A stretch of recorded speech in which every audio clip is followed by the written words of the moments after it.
All right, good morning, everybody. Well, it's morning for me. I don't know what time you're watching this, but this week we are going to be talking about the Byzantine Empire. Okay, so the capital of the Eastern Roman Empire, remember, was established by Constantine at Constantinople to provide political, economic, and military advantages. Remember, it's away from those Germanic invasions which are happening in the West, causing the fall of Rome, of Western Rome, which happens in 476 AD. Um, why Constantinople? Why did Constantine move the capital to over here in Constantinople? Well, first and foremost, you have protection of the eastern frontier. It's centrally located within the Eastern Roman Empire. It's away from those Germanic invasions, which are happening over here, all right, in the West. It is the crossroads of trade for Europe and Asia, and it's going to be an easily fortified site located on a peninsula for easily constructed defenses. All right. Constantinople was the capital of the Byzantine Empire until the Ottomans come in 1453 and conquer. They're going to preserve classical Greco-Roman knowledge in Byzantine libraries, and it is going to be the center of trade for the Byzantine or the Eastern Roman Empire, right? Okay. Emperor Justinian is the most important emperor when we talk about the Byzantine Empire. He wanted to restore Rome back to its glory days. He wanted to reconquer Roman territory, and that's what he does. He also codifies Roman law, and it's called the Body of Civil Law, where he gets people to sit down, look at Roman laws, make sense of them, and compile them in a collection. It's called the Body of Civil Law. For our purposes, we will call it Justinian's Code. And it had an impact on European legal systems even to this day.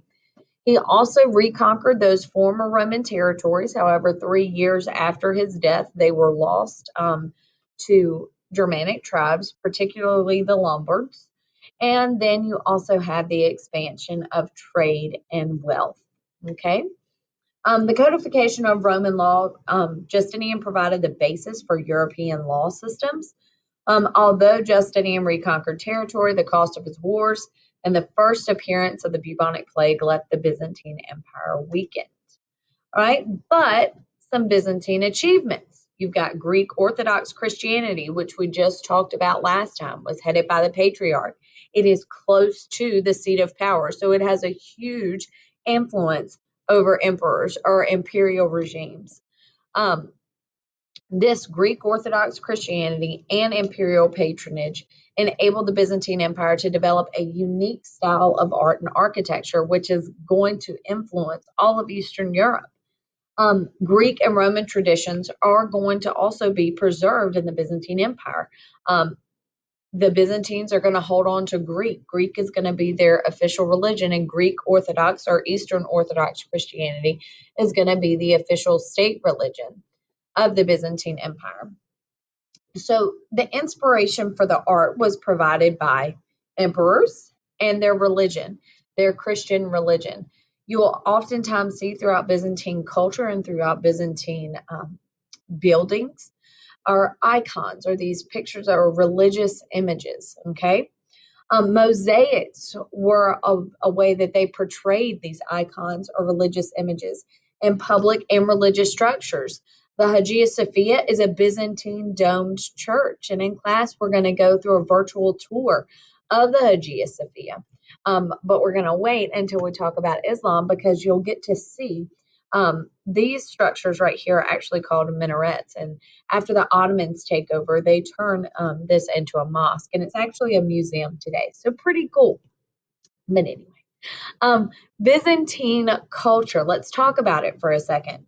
Art, architecture, and engineering. All right, they're going to continue to flourish those Greco-Roman traditions. They're going to speak Greek, like I told you.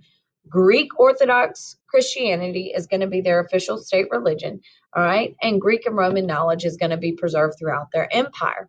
They are going to have a major influence on Russia and other European civilizations through their religion, their culture. And how does that happen? It happens through cultural diffusion and trade. All right. The Byzantine Empire traded with Russia along the Black and Baltic Seas.